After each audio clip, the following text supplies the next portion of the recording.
Good evening, everyone.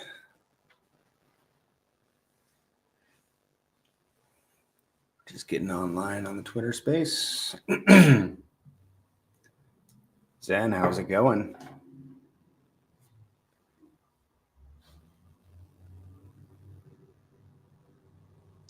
Let's get something for you guys to look at. Zen?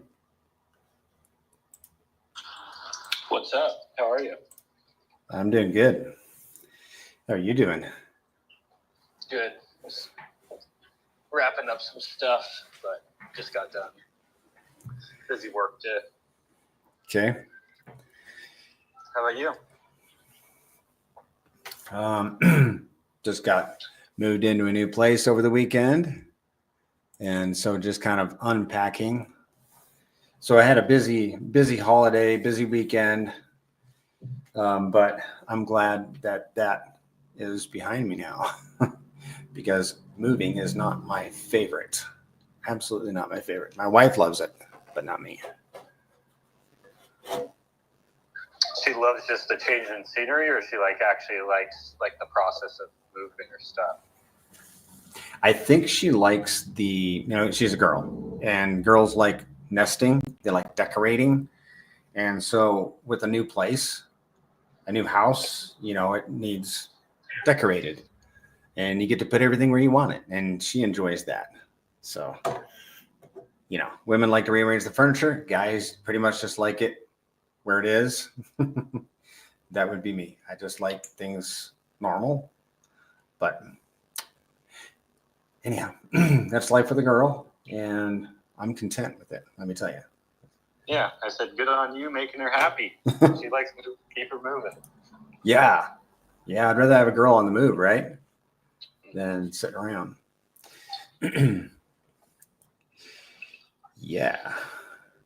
And are you done with your work then? Or you're never done with your work because you're yeah, no, I'm all good. Okay. I was just getting situated, getting out of where my computer is in the living room and all that kind of stuff. There you go. Okay. So I'd say the most interesting thing in the last 2 days is, since we had so much volume, we had a lot of proposals with the Dow. So we had over 100K in the last 2 days going to LP ads with PulseX and then burned. Nice. I thought that was a 53. Oh, we bought 53K of PulseX, paired it with pTGC and burned it. So we did a $53,000 LP ad and burn yesterday, and then we did a $49,000 LP ad between PulseX and pTGC today and burned it. So in the last 2 days, it's been over 100K. Nice. Wow. At below SAC. I don't even know where PulseX is now for price. It's like half, a little over half. Okay, so Pulse is like 80% of SAC and PulseX is 50%? Yeah, like 55% or something like that. Okay. I didn't even pay attention, and I sacrificed for PulseX. I'm just all focused on our little ecosystem, but that is exciting that we paired nearly $100,000. That's... Yeah, I get 100% what you mean. I glanced at it today, and I was like, oh, good, we're at half a SAC. The last time I looked, we're at 40% of SAC. So it's slowly chugging back up in the right direction. Yeah. Yeah, true. But yeah, 100K in the last 2 days, that's quite a bit. You look at other ecosystems, and I feel like they are struggling just to get 100K in a web or in one of the pairs, and we got that added within 1 day or 2 days. So that's good. Yeah. Well, that's all thanks to the fees that we pay to go in and out and to transfer from wallet to wallet, and the bots. We forget the bots that are.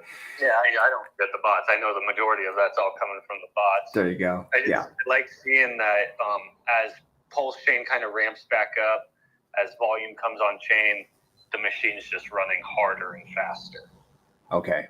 Well, I just got floored. I just had a moment, Zen, because I posted today on Twitter, last week. I was like, ooh, I could, add up all the all the monetary value that's going into the system, into the pTGC and UFO ecosystem. Did you see the post that I put up today? I don't think I did. Okay, well, yeah, we should go over it though. That's why we're here. I was so busy at work today. It was sure. So here it is. Here's a summary of where transaction fees went for pTGC and UFO for the past 7 days. This is transaction fees, the tax. Okay, 5% for pTGC, 6% for UFO. pTGC added $17,000 to LP. $17,000 to buying and burning pTGC. $34,000 was paid to stakers. And this is all in the last 7 days. $34,000 paid to holders, $68,000 paid to the DAO for adding LP. What I did not recognize or think about when I was summarizing this, Zen, is that so much of that is not users, but bots. I wish I had included that in the post. I will next week.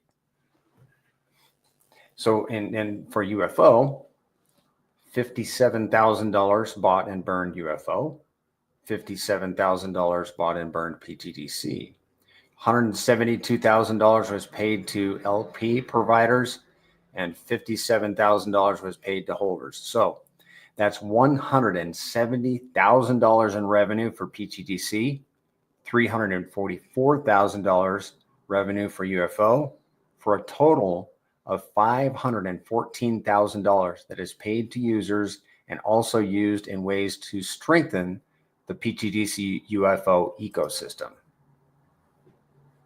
Over $500,000 then in 7 days. Yeah, that's nice. Below sacrifice rate too. So that should all just get amplified. It's funny because I know you run a business in the real world, and I don't like comparing, crypto to businesses, but I do when it's a revenue generating system. I like showing the comparison. Like I think about, in a business, and there's obviously overhead, there's employees, there's material costs and overhead costs, etc., to make this happen. But for a business to generate $500K in a week, that's a decent business, right? And what's so interesting about this machine, as far as a revenue generator, is there is no employees, there is no overhead, there is no building, there is no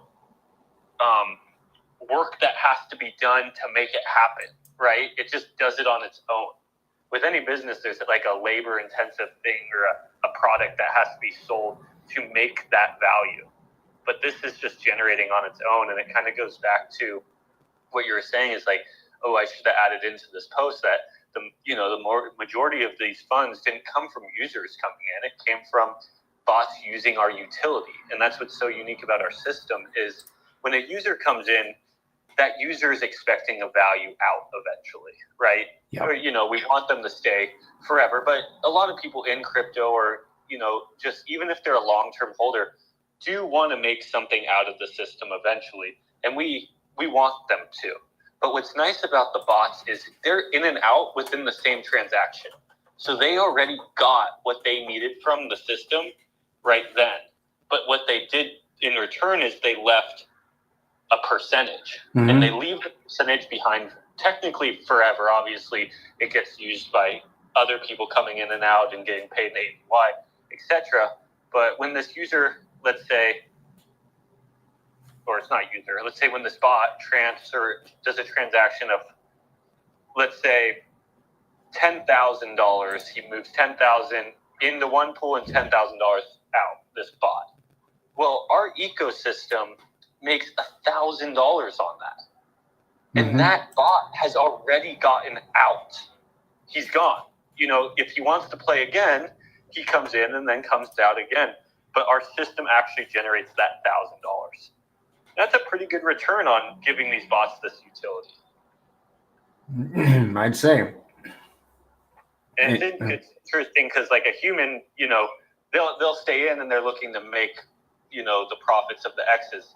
The bots, when they're in and out, they've already made their percentage that they're looking for. They're in and out, but they did still leave behind that 10% of that value. Mm-hmm. And then that's what our system thrives off of. So you estimate that about half of the transactions are bot transactions? It's all dependent on the day. You know, Sure. when it's a volatile day with our connected tokens, we are making more from that than on days that are minimal on activity on chain. Then we're on the edge more of human interaction. But I don't think the human interaction is ever more than 50%. On the high volume days, I think we're closer to like 80-90%, to be honest with you. 80-90% on high volume days from bots. Yes. Wow. Okay. You know, yeah, it's really crazy to think about. Yeah. Another thing that really hit home for me today was, you know, in the last week or so, we had that PDI run up, which caused a ton of volume and price volatility to the upside for pTGC and UFO. That was only one token in the RH ecosystem. You know, there are several other tokens that, you know, on their own are going to have runs up. You know, let alone when they run up together. Yeah, that's the interesting thing, that when Pulse actually starts to run, because Pulse is what lifts everything, because everything is connected to Pulse, because everything's tied for the most part in liquidities with Pulse, and they all have reflexivity to Pulse as well. So when Pulse runs, Hex runs, Pulse X runs, PDI runs, they all get brought up together, and we've yet to really see a huge move up from Pulse. We're still at 80%. You know, we can go and look at our past and look at the performance. When Pulse did that 4x, when it was double sack rate, I think it got to 0.0002. You know, we did a 40x at that time when Pulse Chain only did a 4x. And it's due to a lot of things. It's due to it lifting us up. It's due to it lifting up our connected tokens, because usually those tokens tend to run a little bit harder due to reflexivity, because they're getting the gains of Pulse plus whatever trickles down to them. They get those X's as well. They're using the X multiplier just like us. They just don't know they're using it, a lot of them. But then we get the X multiplier on the X multiplier because we are all connected to those as well.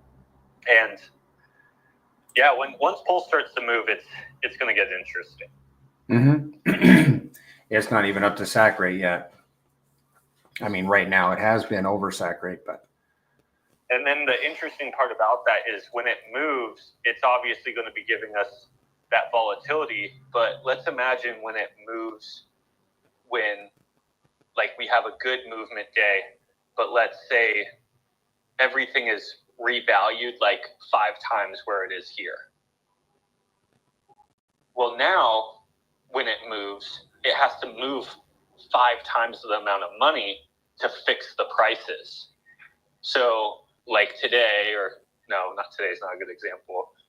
Or I'll use today. Today, PDI took a huge dip. Someone sold like 600K worth, and then it's kind of slowly been coming back out. Well, that 600K dip sell on PDI, it rippled into us, and then we obviously had liquidity that it tapped into, and then we charged them for doing that. That was our service. That was our utility. And when they tapped into it, they obviously had to move value. And that value today, you know, could have been a $5,000 shift, like $5,000 went in and went out. Well, if we are 5x higher, once everything gets revalued on Pulse Chain, let's say only 5x, I know a lot of people want more. Well, they'll have to move 5 times the amount of money. So instead of pushing $5,000 through, they'll have to push $25,000 through. Or if we're times the size, they'll have to push $50,000 through. And that's really when we start to generate the real value, is once all of these liquidity pools get revalued even higher. Okay. Yep. It's going to be interesting. I'm excited for the next, to see what happens over the next year or less or more.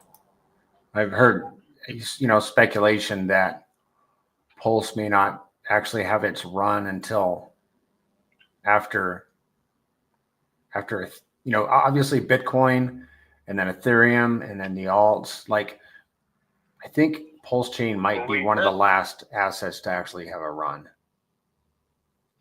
Yeah, well, we just went into alt season most likely. So we should have, if it mimics last bull, 100 days of good price action for alts. Obviously today it didn't show, but in general, we should be looking at a good 100 days, which puts us at like March 13th. Mm-hmm.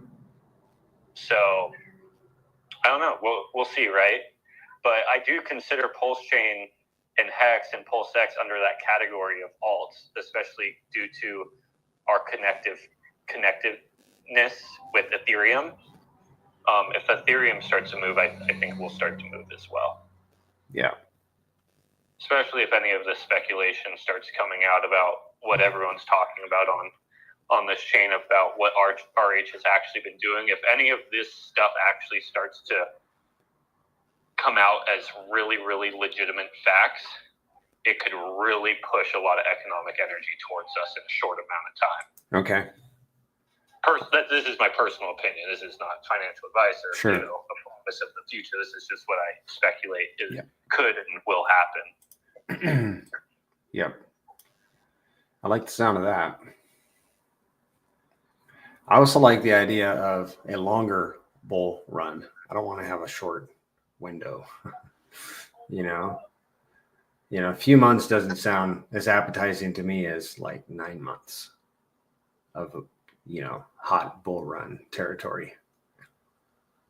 Yeah, longer obviously would be better. I would just suggest win either way, right? Because you can't tell the future, and the future is a hard guess. So you don't know exactly when that's going to be. So just take educated guesses on it and plan to where you're right either way. You want to be right in either way it goes. Yeah. There was some good conversation in the chat yesterday, and I saved it. I don't know if you guys know you can do this, but if you right-click on messages in Telegram, and you can send them to your saved messages. I do it all the time. I'll just send stuff over to my saved messages and read it later. But there was a good conversation in here in the pTGC Telegram about the market. And I'll just go ahead and read what this gentleman has to say. I'm going to exclude the names. You guys all have access to this. It's in the Telegram.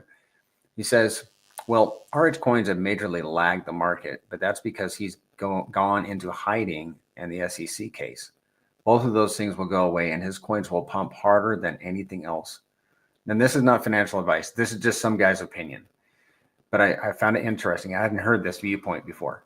The rest of Pulse Chain has been full bull. Look at pTGC chart since launch. PDI and others, full bull. I think 4-year cycle is overplayed. The game has changed. I think the crypto market will just go up and to the right, like the S&P 500 or maybe NASDAQ, because it's more volatile. There is constant buy pressure in crypto now with the ETFs. I think the huge bear markets are over with for the most part. And this other gentleman says, interesting, I've felt the same way. I believe the adoption rate will outpace the sell rate, potentially resulting in a much milder bear market if there is one at all. I had not heard any perspective like that before, and so that would be like best case scenario for pTGC and UFO, right? Wouldn't it? The market just kind of kept being volatile and up and to the right, and we just kind of just zigzagged and just kind of kept dragging our liquidity pools larger and larger and larger, but it was paying us APY the whole way, and that APY was just increasing as time went on. Yep. That's what I kind of have been paying attention to with the speculations on Pulse Chain, market cycles on Pulse Chain and just in crypto in general is like, we want to be positioned to where we just win either direction this goes, right? That's the most important thing, is just positioning ourselves to where we can win in any direction. And, for one, that's a big reason why all of our LP ads are going to RH tickers right now. Because PDIs went up so much that we have such a big LP pool with it, because as one of the assets that you're connected to goes up, and if nothing else does, that LP pool will naturally increase in size larger than your other ones, making it so it has more leverage over the market and over your token. So now that our PDI pair and our teddy bear pair and our Tropa pair have gotten so large, not because we're adding to them, just because they've outperformed all of our other ones. We're actually adding to our other ones. So now we're in the situation to where if PDI just keeps going, it just keeps getting larger and larger and larger. We win, right? But if for some reason there is a little sell-off or a negative news comes up, we've positioned our other LP pools large enough to where they'll take charge. Those will start to increase, and then they will grow bigger than obviously the PDI very quickly once that market shifts, and then those would take charge of our system. Okay. And that kind of just goes like, you just want to be right either way. Yeah, you do. Well, the volume increased since this morning. Volume on pTGC is now 314,000. Volume on UFO is 524,000. I think that's just. Go ahead. I've been noticing, I don't even think those are tracking the EHEX and the PWBTC pair as well. For some reason, they're not picking up on those two. And I think just in the PREP BTC pair today, we've had like 70K in volume. Oh, okay. But I'm the same way. I just look at those as well. I don't add them all up and look which ones are missing. Yeah, I just go to secretobank.com. That's the one I use. Do you have it pulled up? Yeah. Do you see the PREP Bitcoin pair in the UFO there, or is it missing? Let me see. Is it PWBTC? It should just write BTC, and then he might have like a little forked like emblem. I see a GBTC on PulseX V2. Yeah, it is V2. Yeah, all I see is GBTC. $5 in volume. Yeah, that's not it. So yeah, it's just weird. It's not picking up on. This is what I was bringing up. Is for some reason it's not picking up on that. Do you see both hexes, or do you only see one hex? Give me a second. I see there is the hex on V2, and let's see if there's another hex. I don't see the other hex. Yeah, so it's not picking up on the bridged in Ethereum hex as well. Okay.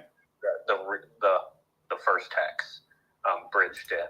So it's just weird. It's not picking up those two. So let's go to Dex Screener and see. So UFO what is it? GBTC? What's the ticker?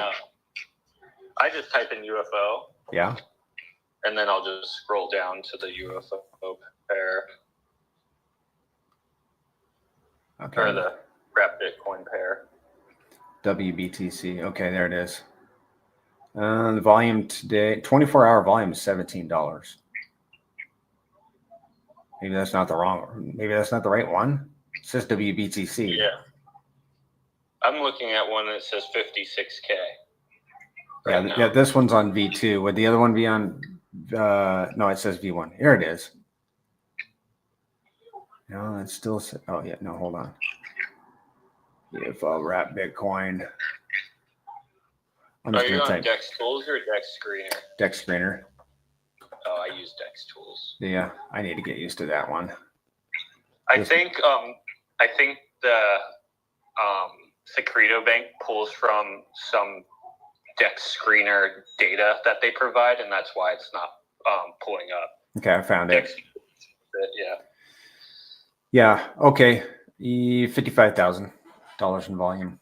Beautiful. And then let's look at the EHEX pair while we're here. Okay. EHEX is the smaller of the hex pairs that we have. So we have one hex pair that's 2.73 million and then 1.34. So it's the 1.341. So with EHEX, we've had 67K in volume as well. Today? Today, yeah. Okay. So we can add pretty much 120K to our overall volume for today. So nice. we're actually closer to 640, it seems. Yeah, that's so much more than it was just a few weeks ago. I think we had a combined, I can look at the spreadsheet. I think we had a combined, was it we're just over $2 million in volume just the other day. Do you remember what it was? Did it break 2 million in volume? Yes. Between the two, or are you saying just one pair? Between both of them. Yeah, I remember it breaking 2 mil between the both. I think at one point UFO hit like 1.4, and pTGC I think got close to like 900K.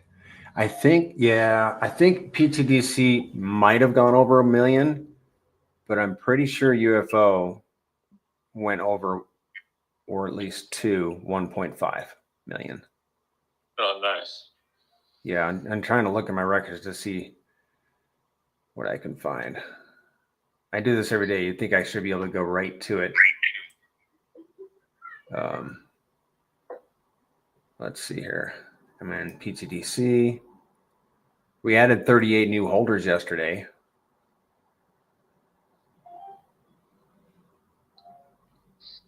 We burned about 7 squid positions.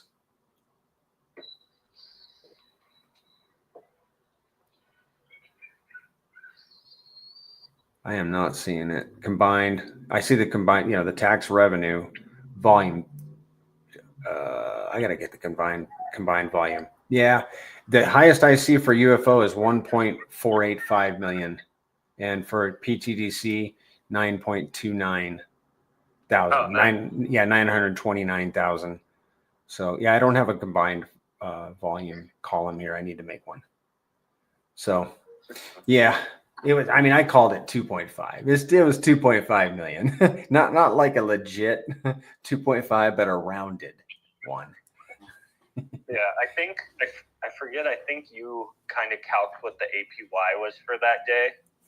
For just holding like UFO. Mm-hmm. Oh, yeah, we could look at that. Do you remember what it was?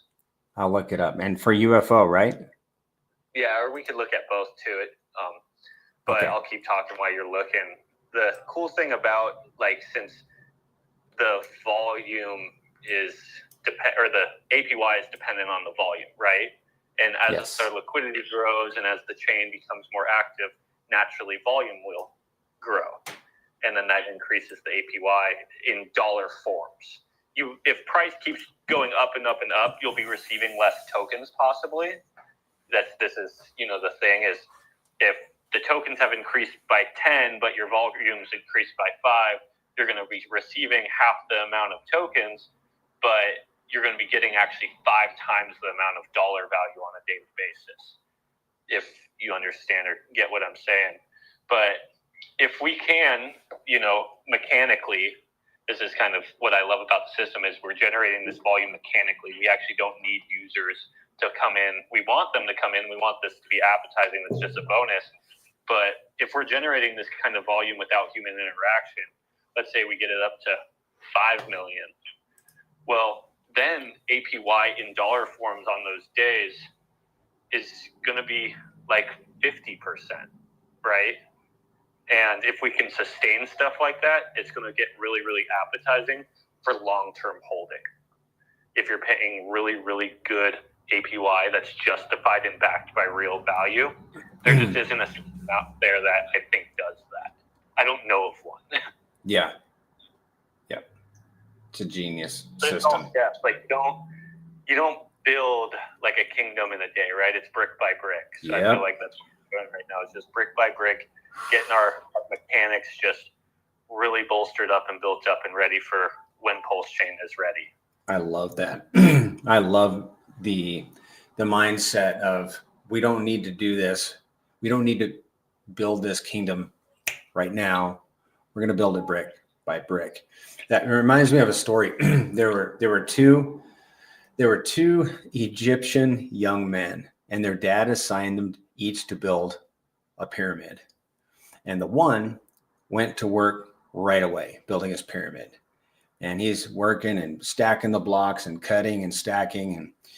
And the other one, he went into his study, and he's drawing and trying to figure out the layout, the equipment he's going to need, the manpower, all that. He spends like days working on his plan, and before he starts executing the plan. And when he finally gets going, he has everything in place so fine-tuned that he built his pyramid in twice the speed than the other guy did, who started on his pyramid right away. And it kind of makes me think about, pTGC and UFO being very methodical and just kind of purposeful. I like it.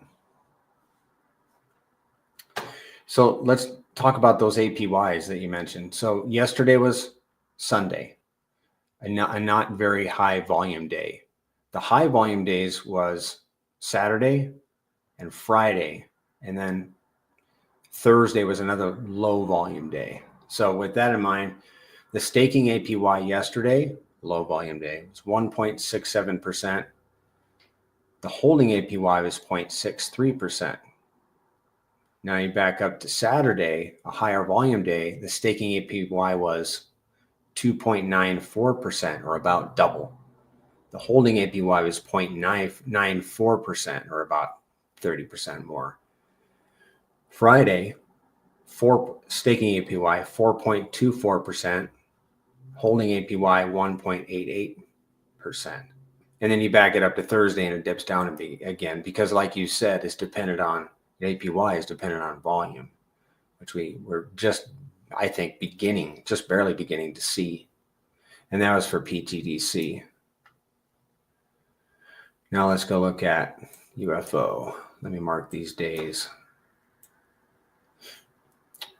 The APY for LPing on Sunday, 6.23%. Saturday, 20%. Friday, 22%. And then Thursday, 12%. And for holding the tokens, I lost my spot here. For holding the tokens, yesterday it was 3.9%. So about half, a little more than half of what you would earn for LPing. And then Saturday, 9.79%. Again, about half of what you'd earn for LPing. 10.3% Friday, and 6% Thursday. So, I mean, especially for the viewers on YouTube, you can clearly see how when volume ticks up, the APY responds positively.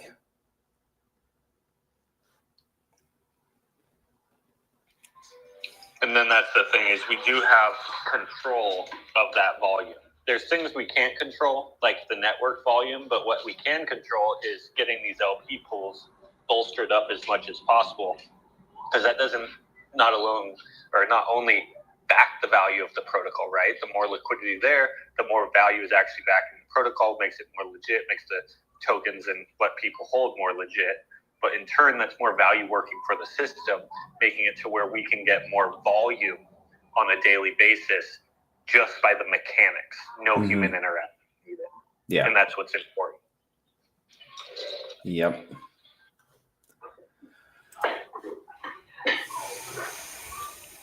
Okay. Oh, you know what I didn't get together today that I was supposed to was the monthly the monthly data. I'll have to do that for Saturday. I completely blew it. I didn't even think of it. I had lots of life going on today. So I'll have that ready for Saturday. I'll write it down. That's cool. We'll let this one slide since you're moving. Since you moved your whole house this weekend, we'll let it slide. Yeah. Yeah. Well, does anybody want to come up and make some comments? Who wants to go public and say something? Maybe that's the wrong way to say it. Who wants to come out and just talk? Anybody have anything? Yeah, if anyone wants to come up, just feel free to start speaking or raise your hand if you're not already up. If not, maybe it might be a quieter space this time, Banana. If you want, we could kind of just run through the tweets in the meantime. Yeah, that's a good idea. I think there was one that I wanted to read. Let's read the one about the $53,000 into PulseX. Why not? Yesterday, the Grays burned $53,000 into the pTGC PulseX LP. A few minutes ago, the Grays just burned another $49,000 into the pTGC PulseX liquidity pool. Nobody is doing this. Nobody. At this point, you have to stop and really take a second look. Ask yourself what protocol adds this much value. Results speak for themselves. When do the results speak loud enough for you? The Grays currency is still turning heads, doing what no other protocols are doing and doing it on the daily. It's not about narrative. It's not about personalities. It's not about promises. It's about the Grays code. We've got somebody that's like AI that writes these posts. I don't know who it is, but and I really don't know who it is. He does a stellar job, and I think he must use AI. You know it's not my natural writing. It's not you, is it? Yeah, it's not you. Not my natural writing is the key. Yeah. My natural writing is very, very messy. My language arts skills are very poor. So I always got ridiculed that it was going to affect me, but they did not know that AI was coming out in the future to really set us up for success. I'm telling you what, man, I'm leveraging AI for everything it's worth. And I haven't even watched a video yet about, all the things it can do with AI. I'm discovering things on my own, man. You can I can put in like complicated formulas or math problems, however you want to put it. Like I have an idea in my head and I can literally just type it into ChatGPT. And instead of having to figure out this complicated spreadsheet formula, I just type it into ChatGPT and bam, it gives me the answer. I'm like, yeah, man, that is handy. It definitely is. So not only can we use it for formulas, Zen, but we can use ChatGPT for marketing ideas. And I've been using it for that, for pTGC, by the way. How do you put it? Communities and people that don't adopt this new technology of AI, they're going to be left in the dust. My opinion is pTGC is going to do well on its own. UFO is going to do well also on its own. But if we harness the technology that we have available to us and the people that we have available to us, then we could do so much. We could do more faster. So I'm excited about AI. I'm excited about what it can do for our little ecosystem. Yeah, 100%. At minimal, it just at least cleans up our grammar. Yeah. I needed an idea for a video the other day, and we didn't actually execute on it, but I needed an idea for video, and I typed in what I wanted. I could not believe the answer it gave me. I mean, I sent it to this other person. I was like, I am embarrassed that I cannot come up with a video script like this, that I had to use a machine to do it. But it is what it is. I'm going to leverage it. Yeah.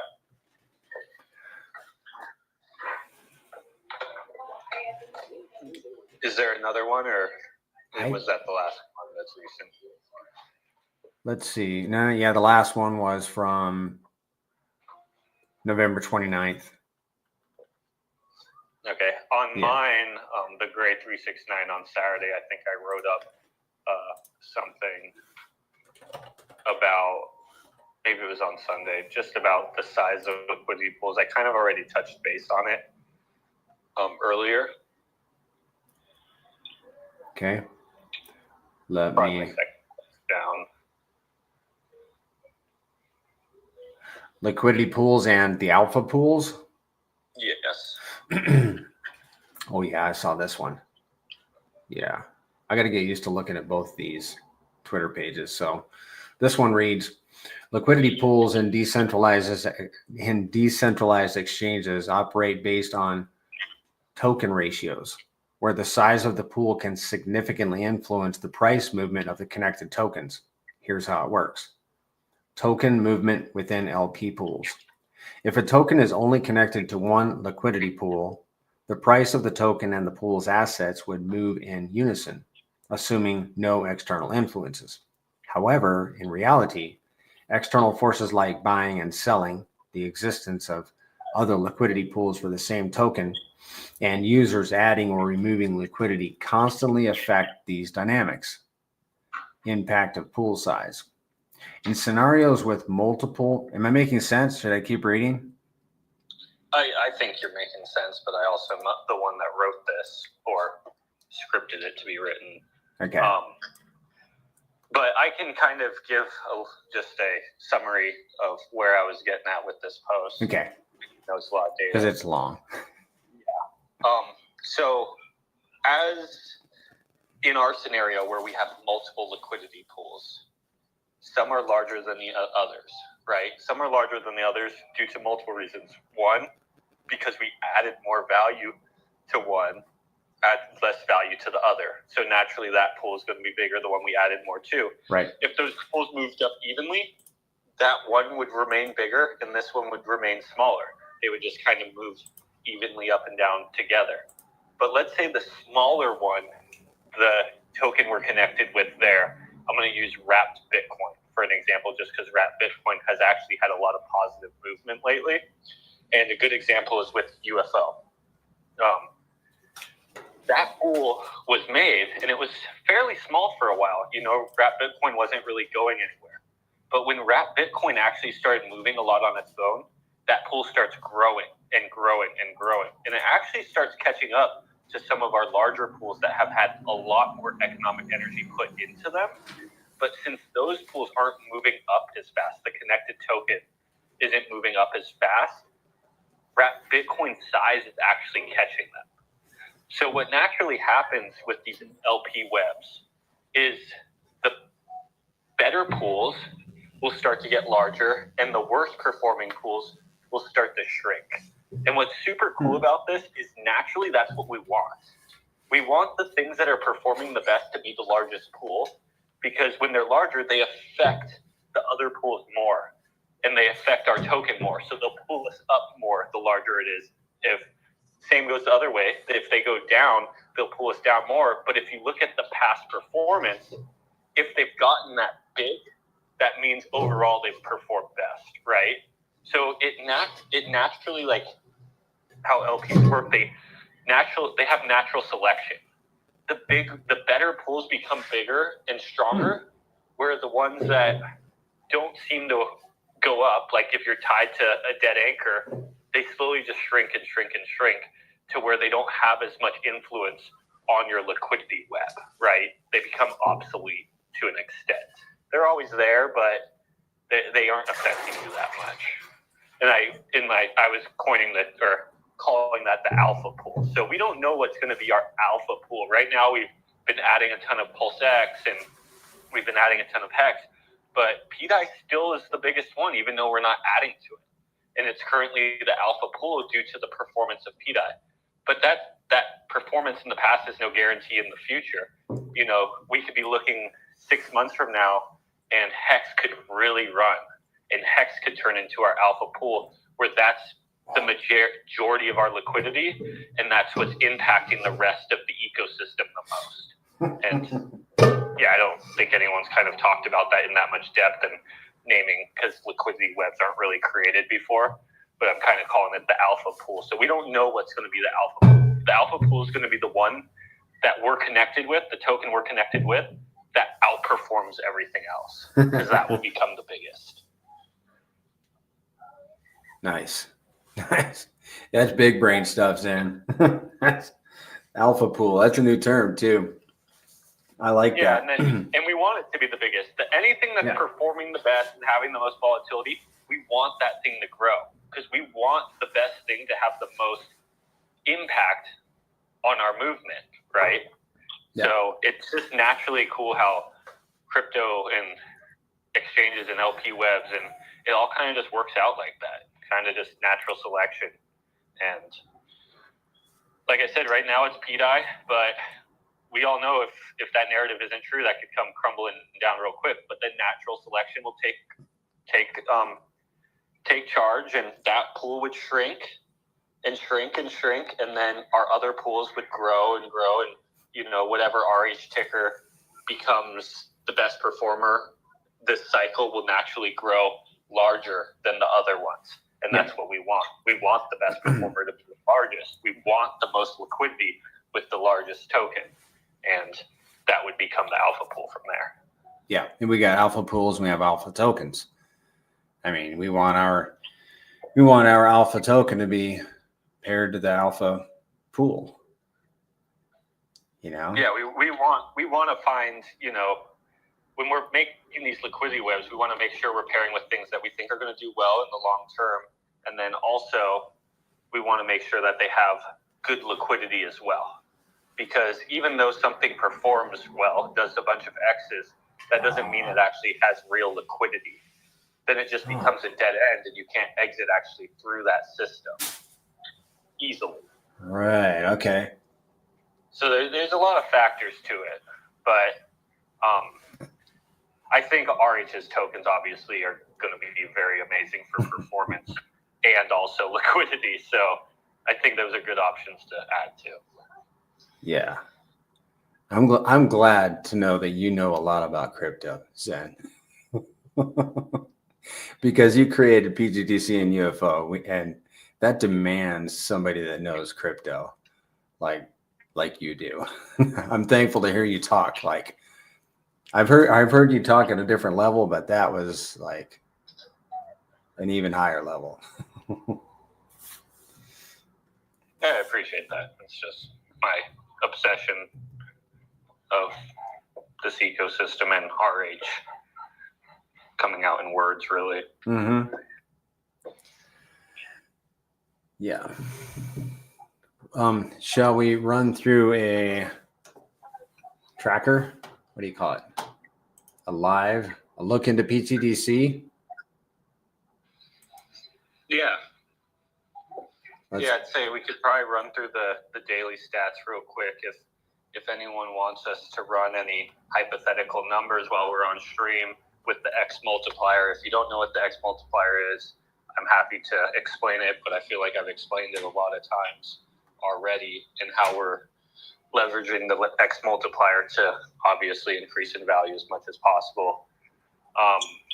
I'm happy to show how that works, or Banana will show on his screen how that works to benefit us, and also our liquidity. We can show how our liquidity can increase by the tokens that we're connected to increasing. I kind of literally just ranted about that on that whole alpha pool conversation. Yeah. But, you know, if tokens we're connected to go up in value, it increases our liquidity pools equally. Obviously, besides the fact of them like having to even out based on other tokens not moving up as much, and that's a really complex topic. But long story short, when things that we're connected to go up, they don't only increase our value, but they also increase our liquidity.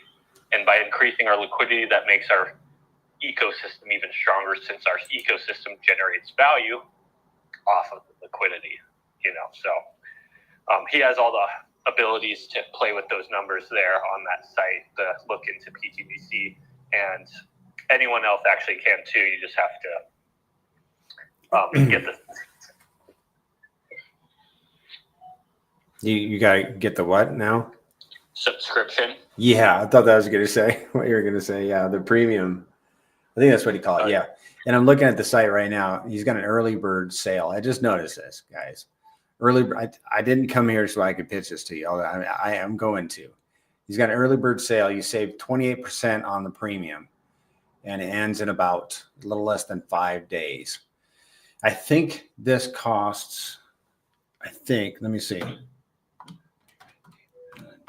I think it's like $17 a month for the service, because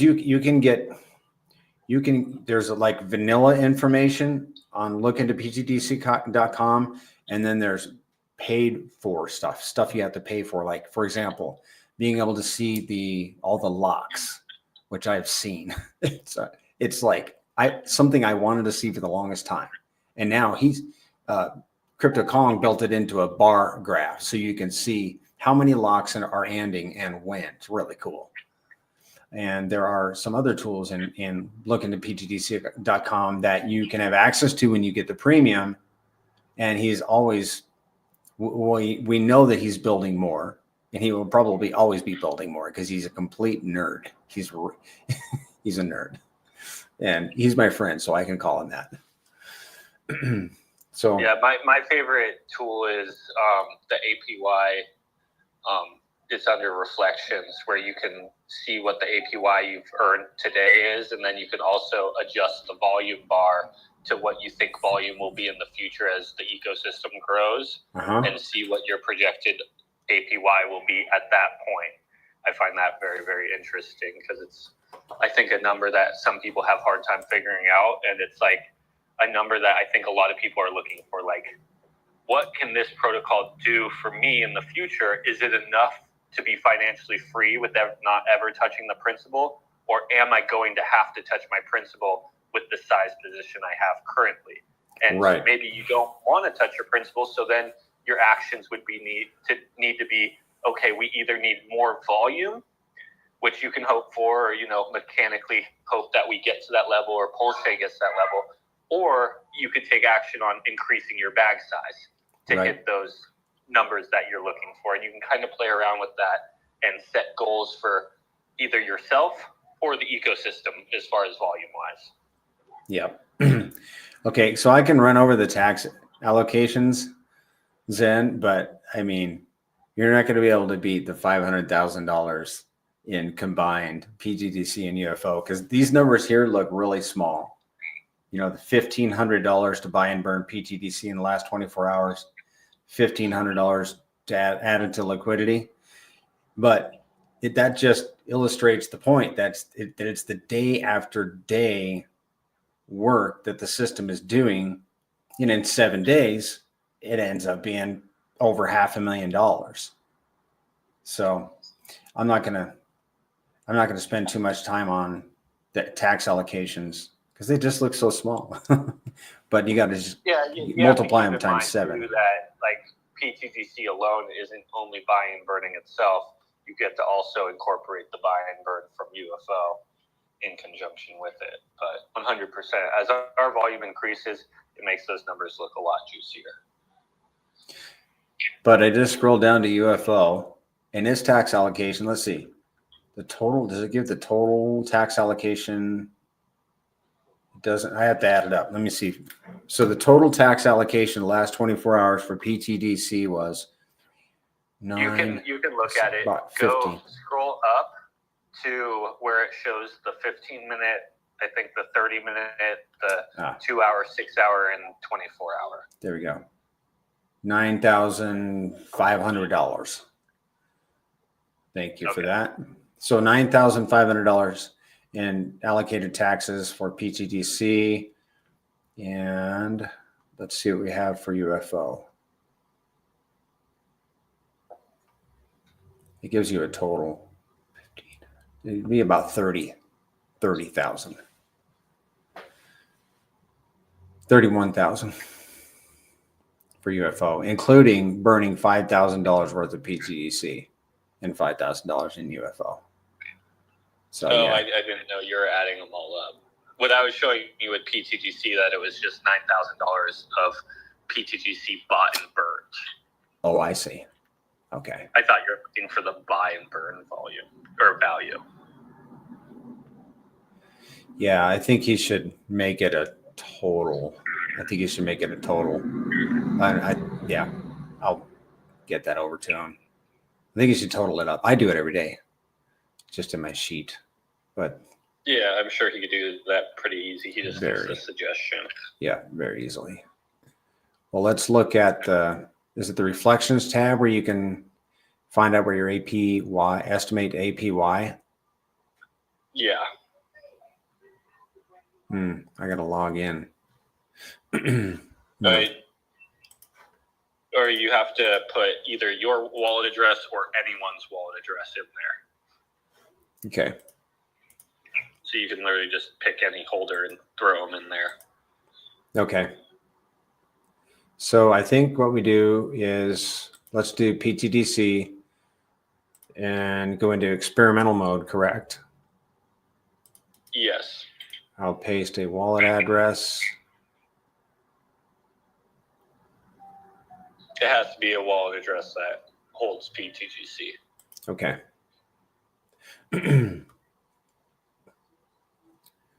Here's the simulator. Monthly return of 1.28%, yearly 15.61. But I think that is at $5 million in volume. Daily, yeah. And you have to keep in mind this is just holding. So if you are staked, you're probably going to be getting 100 more than this. Right. Yep. I just don't know what kind of volume we're going to see. You know, we've never done this before. This has never been done before, literally. So where do you think, let's start the conversation here real quick, Banana. Where do you think Pulse Chain will, where do you think the average of Pulse Chain will be in the next 4 years? Do you think that's not the high? Like in the next 4 years, what do you think the average of Pulse Chain will be? Average price or volume? Price. Oh, wow. Between today and 4 years, do you think that average will be like a 10x? I would say, yep. I think that's about, because, you know, we're going to have a 90% dip. We might do 100x from here and then pull back 90%, which is probably about 10x from here. Yeah, we don't know. Right? You know, we don't know if RH has some super awesome tricks up his sleeve with a stable coin and people are going to stay within the system and earn APY. That's what I'm hoping for. Then less people will probably leave and we'll have a lot of pairings with those stable coins to hedge us against the downtrend of the bear market, separating us from other things on the market like Ethereum that would drag us down normally. This is my hypothetical scenario that I'm really hoping for. But yes, let's say we do go down with the bear market and let's say through a 4-year period, the average we are from here is a 10x, right, with Pulse Chain. Yeah. Well, I think if our average is a 10x, we could, let's say, 10x our daily volume today.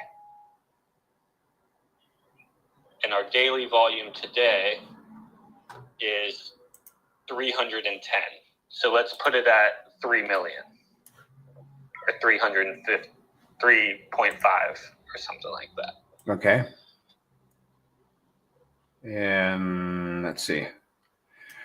I can't do a 3.5. Let's do a 3. Okay. Okay.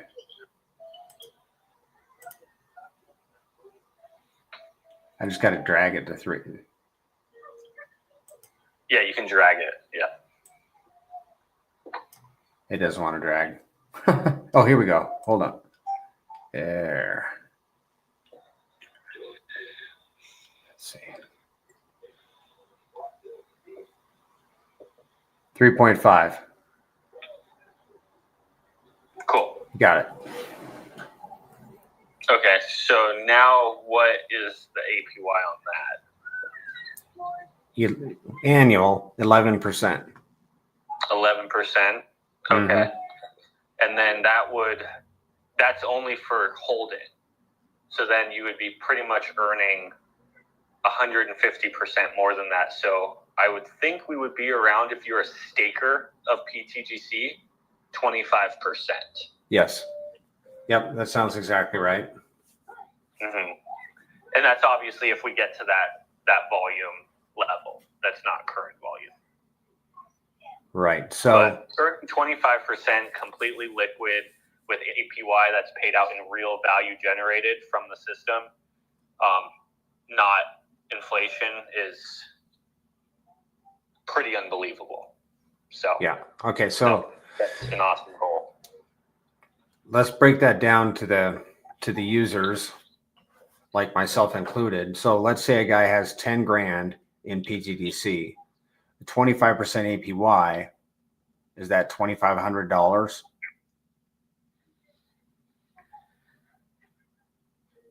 Yes. 100 grand, $25,000. Okay. Starting to make sense. And then you can, if you look on there, this is a cool thing. So scroll down on that page. I don't know what wallet you put in there, but you can actually look at a whale position, a shark position, a dolphin position, and what those positions will earn yearly and weekly and monthly. I don't know if you're like a monthly bill guy, Banana. Like if you say okay, to be financially free, I need this amount a month, yes. Right? This is a lot of people. Yep. So if you're looking at your screen right now, let's say your goal is to become a shark. This is a pretty hard goal. It probably costs quite a bit of money now. It would take a lot of, DCAing and really buying dips to get there, but I think it's a fun experiment. So what would that, did you scroll down? I don't. So what's that pay monthly and yearly? Monthly, $1,080. Yearly, $13,150. Okay, and then it would be 150% more than that. So it would probably be around, let's say, 13,000, 26,000. I'd say like 34,000. I think that sounds about right. 33,000. Yeah, I think 33,000. Okay. I don't know if you know the math I was just doing, but yeah, you're factoring in the staking rewards, not just. Yeah, I was factoring the staking rewards. Yeah. So. Okay. That would be around 25%. Okay, so, and if Pulse Chain only does, a 100x, we know B Roots isn't going to be streaming anymore because he's going to quit in July. And so with that said, and the point I'm making is that hopefully Pulse Chain does a lot more than just a 100x. But that scenario we just brought up is it retracing 90%. Exactly. What if it only retraced 50%? Right. Oh, that's beautiful. Wow. But where do you Or if we were doing the average. So what you pretty much brought us to was the low of the bear market. But if you're earning for a 4-year period, you're not going to be at the low of the bear market. You'll be most of the time somewhat in the middle. So what would be, let's say, 5 times that? So 3 times 5, 15. So 17.5. So let's just for fun pull that toggle to 15 million. Okay, we're at 15 million. Now the yearly return is 47%. and that's not staking. So we would be, at that point, we'd be over 100% in APY. Yes. For staking. Yeah. And let's go with not just let's look at the chart, but that's almost an unattainable right now for a lot of users. Yeah. But does it say how much that costs? I think it says how much it costs on there. It does. It does. It's 297 million pTGC, or $122,000. Okay. Yeah. So a shark position would cost $122,000. But that position, in the scenario that we just brought up, if we hit the 15 million on average in daily volume, which is a higher number, you know what I mean? That's not an easy milestone. That's, something that the whole ecosystem will have to grow to get there. Not only our ecosystem, but the Pulse Chain ecosystem. But I think it is attainable. You would be earning $120,000 a year in APY for the position that costs you $120,000 today. You're right. Wow. And then for a dolphin position is 29.67 million pTGC, and that's $12,000. Wow. So, and the monthly on the dolphin position would be $463.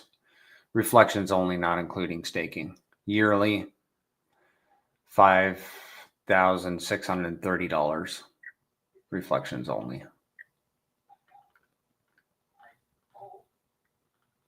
Okay.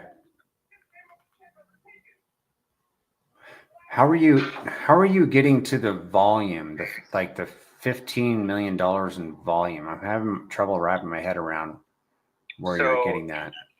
Yeah. So, based off of our liquidity being the main generator of our volume, and the majority of our volume comes from our liquidity web.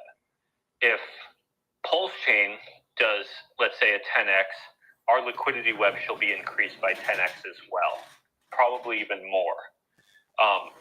But I'm just using the minimum. Let's say it only increases by 10x. Well, if our liquidity web 10x's, then our volume should 10x as well. Because now the R bots need to move 10 times more the amount of money to fix the prices. Because we aren't dependent on human interaction, we are more dependent on market movement, the mechanic system, right? And this is what's nice about being a mechanical system and not a human interaction system, is we can actually take educated guesses on the future as these prices increase. So naturally, if Pulse Chain 10x's, our liquidity should 10x, which then our volume should 10x as well, making it to where, for example, today is a $300,000 day volume. Well, then we might be around 3 million, right? Well, let's say Pulse Chain 50x's, right? Well, now our liquidity pool should be 50x, which then our volume should be 50x as well. Because now the arbitrage bots need to move 50 times the amount of money to fix the pools. So now if you 50x 30K, not 30K, 50x 300K, that puts you at 15 million. Mm-hmm. Does that make sense? That makes sense. I'm sitting here shaking my head because I'm just blown away at this system. So, like, a user has to really think like where they believe Pulse Chain will go. If you believe in the success of Pulse Chain, you in turn believe in the success of like this mechanical setup, because this mechanical setup is what drives the volume. It increases the LP, driving the volume, which then drives the mechanics of our system, which then what we just typed in there pays the APY that users are looking for to possibly set themselves financially free by just holding a single token. Yes. I was conveying to somebody earlier today my plan, like I have a certain amount of pTGC that I am not that I struggled to get to. And I will not relinquish that position very easily at all. I have a fuzz just above it, and much of that was earned for free, just for holding the token and for staking and locking, and that above amount is fair game for anything that I want or need. But my principal balance, it's a nice even round number. I'll be hard pressed to wreck that number, if you follow me, because knowing what's potentially coming in this ecosystem, I want to garner as much out of it as I can. Yeah, and we've kind of seen this a lot of times where someone has taken, profits from the gains that they've made in this ecosystem, and then the price moved on without them. And now for them to get their position back, it costs them 3 times more, 5 times more, 10 times more, because the price then moves in without them. And this is the thing, is the only way you can mine pTGC or UFO, or I'm sure else can that also mined it, but within this ecosystem in particular, how you mine pTGC and UFO is with pTGC and UFO. If you let that pTGC and UFO go, you don't have no miner anymore. It's gone. Yep. So with the other system, you don't mine it with it itself. Like you have to buy mining hardware or stuff like that. Stuff that actually doesn't increase the token's price. Like buying mining hardware doesn't increase the price of the token. And then usually you have to sell the tokens that you mine to pay for that mining hardware and whatever electricity that you're generating. But with this system, you just buy the tokens, which obviously increase the price, and then you use those tokens to mine yourself more tokens. Mm-hmm. It's just not coming out of, new tokens coming into existence. It's coming out of the existing supply that's getting bought and then given to you for holding. Yeah. But yeah, if you lose your position, you lose it a lot of times. Like a lot of people have tried to swing trade this thing, and it's just left without them.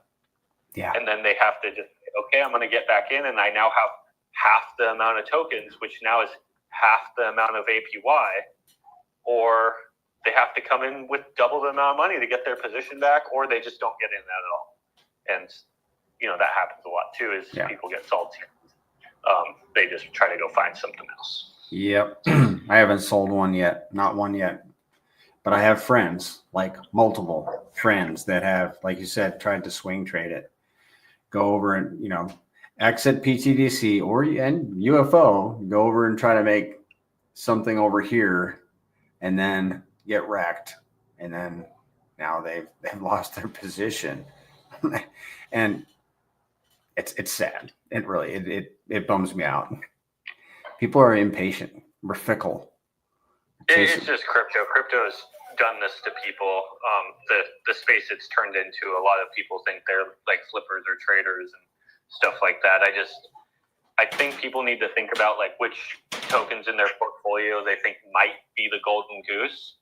And it might not be a good idea to play with the golden goose like that, and try playing with something else. Or if you feel so confident in the move, just bring in some fresh capital to kind of play that game. But, it might not be wise to do that with a very strong system. RH always talks about this. It's not about when you got into Bitcoin. It's about how long you held it. The people who tried to trade it, most of them didn't make as much of the people who just held it for the 10-year period, right? Mm-hmm. Yes. Indeed. There are other, so pTGC and UFO to me are the needle in the haystack that I was looking for, that everybody's looking for. And I'm not messing around with those tokens. I have other tokens that I could flip into pTGC and UFO, but I like to be diversified. But it's those other tokens then I'm like, well, if I need to exit some crypto, it will be those other ones, not my golden goose, which was the needle in the haystack I was looking for. Yeah, one thing that I sometimes look at is like, is this paying me? Or what does this have mechanically to keep going up?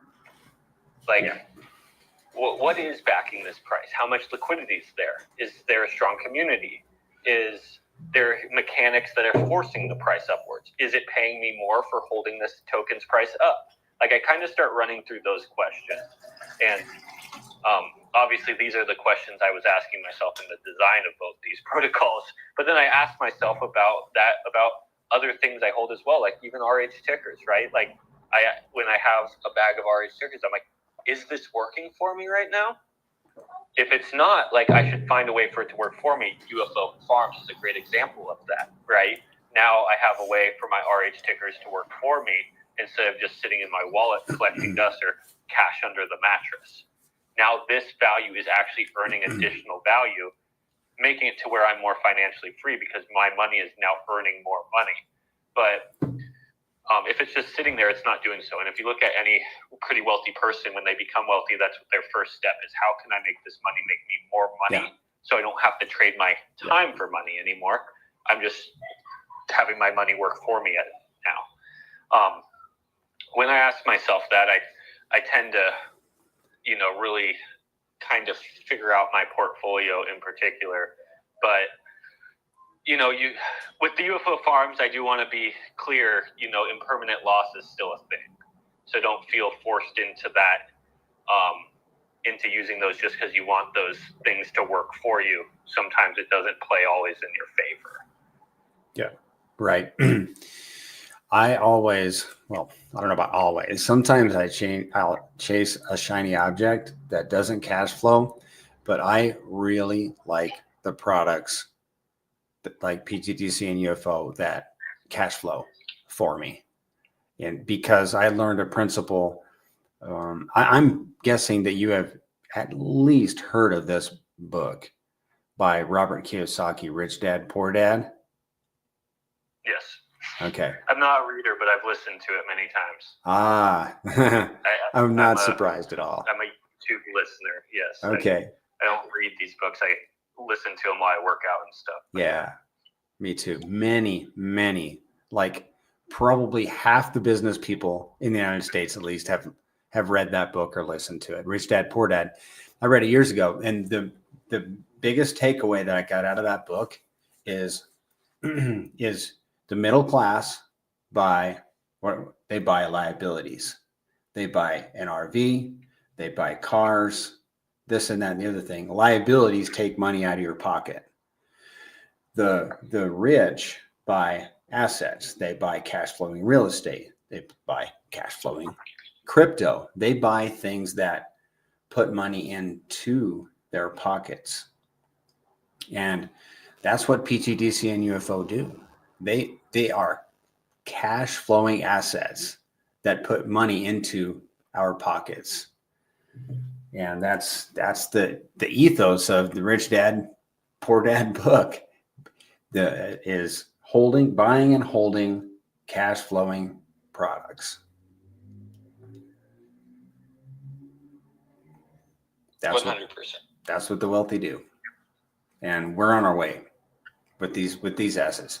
And the beautiful thing with these assets is you don't have to cash any checks. Like you said, there's no overhead. There's no hassles. There's no, appointments. There's no deals that you have to make. You don't got to fly across the country to see any real estate. It's just, you do have to be wise in holding them. You have to be vigilant in your security. But that's the price you got to pay for holding them, is just the security, I guess would be the main thing. Yeah, one thing I like about assets too is as the US dollar inflates, as there becomes more of it, naturally assets will increase in value. Mm-hmm. And if you don't have any assets, the inflation actually just hurts your hour of time. So now you have to work more hours for the same amount of value. The inflation is constantly pushing you down. So if you don't have any assets, you're actually getting really, really hurt by inflation. But if you have tons of assets, all that is doing is actually making those assets worth quantity more in dollars, because now there has to be more dollars to hit your asset.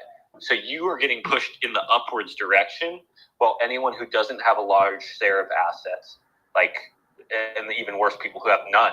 Like, there is people out there that have no assets. They live paycheck to paycheck, or if their savings is in cash because they think that's a good idea, they're actually getting pushed in the opposite direction of you. Right. And this is just naturally happens in the system. So assets will get pushed up because as they keep printing, the assets aren't changing. So now it just costs more of those dollars to get your assets. But if you're working, you now have to put in more hours to get those assets or to do things that now cost more of those dollars. It's really hard to get out of it. I feel for everyone who's stuck in that cycle. But there are ways to get out. I think pTGC and UFO are one of those ways. I think crypto is one of those ways. And I think crypto's already done that for plenty of people, giving them that out that they've needed to break out of that system that a lot of people get stuck into, because bills come and then you have to pay for those bills. And then the next month, bills come, you have to pay. So you never get that ability to save up and get the asset and separate yourself from that grind. Crypto really gives us that ability.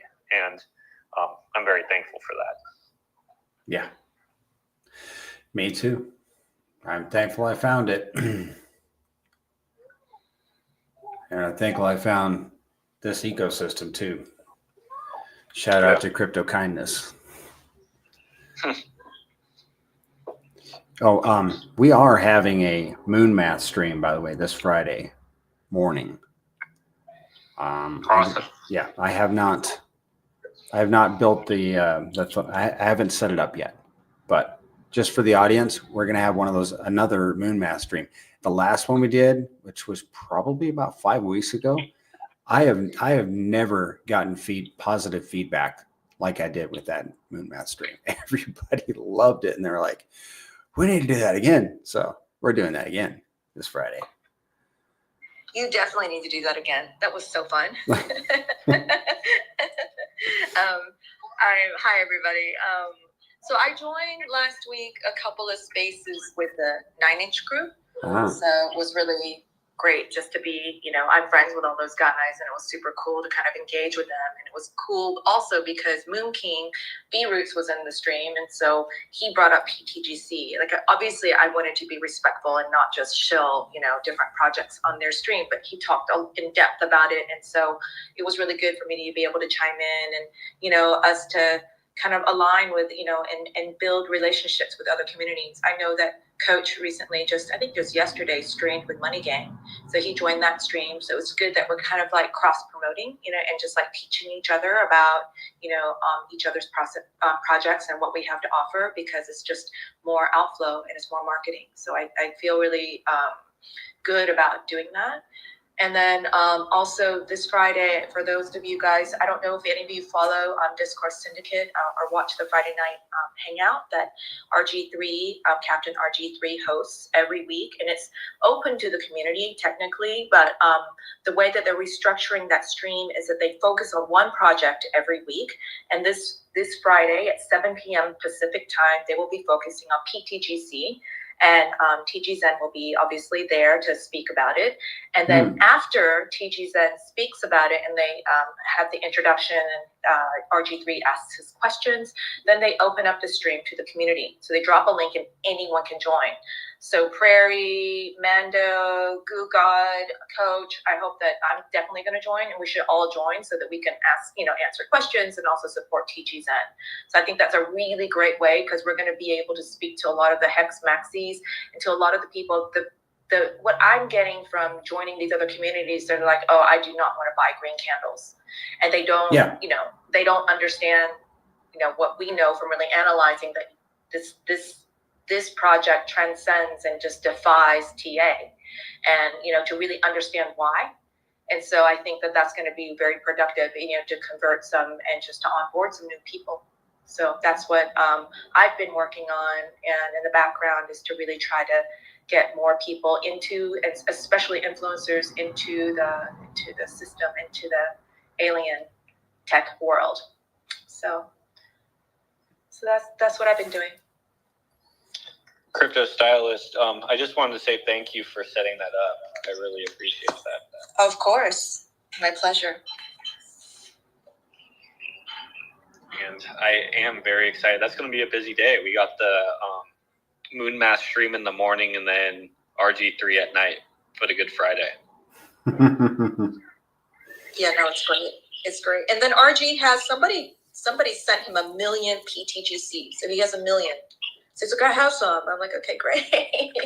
So he can, I asked him to look at it and look at the price. And I'm like, just watch it. Just watch this thing. It's crazy.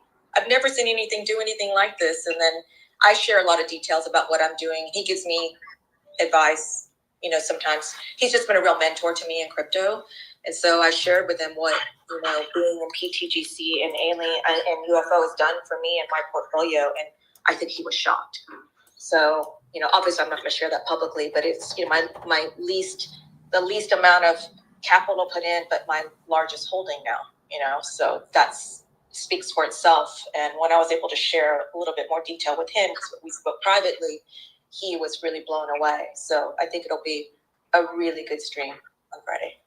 Yeah, that's awesome. That's the goal, right? That's why we're here. So I'm super happy for you. And then I'm glad he probably has like a public address or something like that. I'm sure someone donated to him to get his eyes on the project. So to whoever did that, thank you. It obviously worked. I offered a buddy of mine 1 million pTGC back when it was worth like $30. I just wanted him to see how it worked.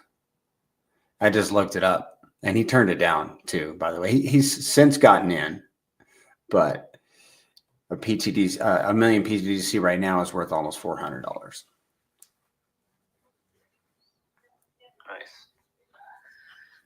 And wait till Pulse Chain runs.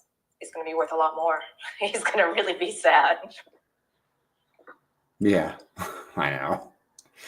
Yeah. Well, I've retracted my offer anymore. He's got his own. He's got his own bag now. All right. So if anyone needs 1 million pTGC, Banana's offering. It's on the table. Oh. Funny man. Funny man.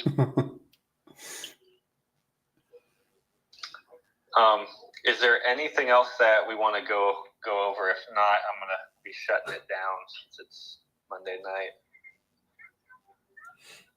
I think it was a good stream. Space stream. Cool. Crypto Stylist, thank you so much for coming up. It means the world to me. I really appreciate when you come up and just talk. And of course, it's my pleasure. And I, when timing permits and I can do it, then I will speak up more. Now that I'm speaking up in more spaces, I'm more comfortable with it. So, because I hosted even a couple of times last week for the 9-inch guys. I'm like, this isn't so bad. So just hanging out, talking about things I believe in. And clearly, this ecosystem is just, I think it is the most exciting thing happening on Pulse Chain, maybe in crypto at large. Yeah. I appreciate that. And yeah, if I can do it, I think anyone could do it, honestly, because I'm not even that good of a speaker whatsoever. So I guess that goes to anyone who's listening. Don't be afraid to come up and just chat with us. It's pretty easy, and once you get used to it, it's not so bad. But I do want to say thank you for just coming in and listening and educating yourself, so then you can educate others. Because one person at a time, we can push out a lot of knowledge, not only for the pTGC and UFO ecosystem, but just for the Pulse Chain ecosystem in general. So thank you to everyone who came in just to listen. And I want to say one more thing is that TGZen, you do make it easy for us to promote not only the ecosystem, but to promote you as a founder, because you're always so gracious. Your tone is pitch perfect in terms of being bullish, but not being too shilly, and then also being so respectful to to RH and to all the other ecosystems within, Pulse Chain and in crypto. You're never negative. And I think that is just so rare. And I think that's really is starting to, and will continue to pay off. Yeah, I appreciate that. He's a class Luckily, act. the product sells itself, so I just have to just talk about it, and then people tend to like it. So that's nice. And then, I appreciate you noticing that. I try to always be positive and be kind to anyone and any other ecosystem in this space. And I appreciate you taking notice of that. Zen is he is like Jesus nice in crypto. He is like too nice. But I appreciate that sentiment big time too, Stylist. he is, outside of RH, he is the best founder in crypto I've ever seen. Period. End of story. And I couldn't agree more. About him that I like better than RH. So well, he's less polarizing, and well, everybody has their giftings. RH has his, and Zen has his, and this is the decentralized world, and we have freedom of speech to say what we feel and what we're experiencing. I'm just glad it's built on Pulse Chain. But I just wanted to reiterate that sentiment. Zen, you're awesome, and I think you guys probably, I came in late because I was dealing with some things, but I think you guys went over the latest addition to the LP on PulseX that just happened. Did you guys go over that? Yep. Yeah, we did. I don't know if Crypto Stylist heard it, but Crypto Stylist, in the last 2 days, we've bought and LP'd over $100,000 of LP with PulseX and pTGC and burned it just in the last 48 hours. That's amazing. Yeah. So at the end of the day, when we're talking to RG and these guys, I've met RG personally in Vegas in the cabanas at the conference. This is the type of stuff that speaks to them. Nobody is doing this on Pulse Chain. Nobody. There's nothing that even comes close to what's happening with pTGC on Pulse Chain. And at some point, there's obviously some very cool narratives. There's some but just the fundamentals, bring it across our desk. Show it to us. I'm just at this point, you really have to start taking a look at the value of this thing. It is becoming very serious, especially with Pulse Chain still not at SAC rate yet. Because if Pulse Chain does a 50x, 100x, a 2, 3, 400x, we don't know. I mean, my goodness gracious, great balls of fire. This thing it's obviously so early, right? And the fact that it's been able to perform this well, and in an unfavorable environment, it just speaks volumes to what actually has been built. And people sincerely need to start taking a serious second, third, fourth look at it. Because the math and the capital that's being injected into this thing and the revenue that's being generated by this protocol now, it's undeniable. It's undeniable. There's nothing on chain doing it. There's actually nothing on chain that can even come close. The only thing that can come close is the PulseX DEX itself, right? So I'm very impressed by it. And Crypto Stylist, it's changed your life with the least amount of money put in. 100%. That is not something that you don't share, that you don't get passionate about. That's something where 99% of shit in crypto is exactly that. It's shit. When you find something like this, and you're not sharing this, what the hell are we doing here? Right? So we want to be all quiet about, everything, because everyone's going to call you a scammer if you share anything. And then you find this one thing that's just, my goodness gracious. I mean, it's just been phenomenal. And I'm saying that because I just really think the time is of the essence right now. And I said this last Monday. Look at how fast Pulse Chain could just go up 20, 30, 40%. Look at how fast pTGC can go up because of the reflexivity in the liquidity pools when PDI goes up, when other things in the liquidity web go up. And look at the amount of revenue generated. I think like close to 1 billion pulse in just the last few days has been generated by pTGC alone, just in the DAO side of things. So it's a very serious protocol at this point, and anybody on Pulse Chain needs to take a second, third look, do a sincere, legitimate market analysis of what's happening, get in the TG, ask their questions about it, because there's nothing like it in all of crypto, in my opinion. That's it. One last thing, Guga, the link for the to be able to join the stream to the public they drop it during the stream, so it starts at 7 p.m. this Friday. So I'll tweet about it, and then the link will be dropped in. Then I'll tweet the link also in my Telegram. In my Twitter or X or whatever you call it. Okay. Yeah, let's make sure that gets pushed out, Stylist, like from the main Twitter. Okay. Yeah. No, we can definitely do that. I'll ask SJ to tweet it too, and so because she has a big following as well, and RG, if they would be willing to do that. So I think is SJ going to be on as well? SJ, I don't think unless she joins the public, she's the producer on the show. So I don't know. Sometimes she joins. Yeah. Okay. I'm trying to get some other people to join as well. Like I asked Coffee to join. I don't know if he will, but I asked Coffee to join, and I asked some other bigger people to join as well. So, Awesome. Yeah. But be prepared because, Hexy Bastard, he was like, I just can't buy the green candles. I can't do it. And he just has a block in his head because he's been burned so many times by buying green candles. So I think that's the thing, the hurdle, especially for this audience, because they're OGs and a lot of OGs, and they have experience, and they're not going to be able to understand this chart because they've never seen anything like it. No, I mean, the last thing that they kind of experience was with the Gifford stuff. Yeah. And RG kind of jumped on that, and it didn't, that kind of didn't look too well. So I know why they're kind of leery about things. So that would be the challenge. Yeah.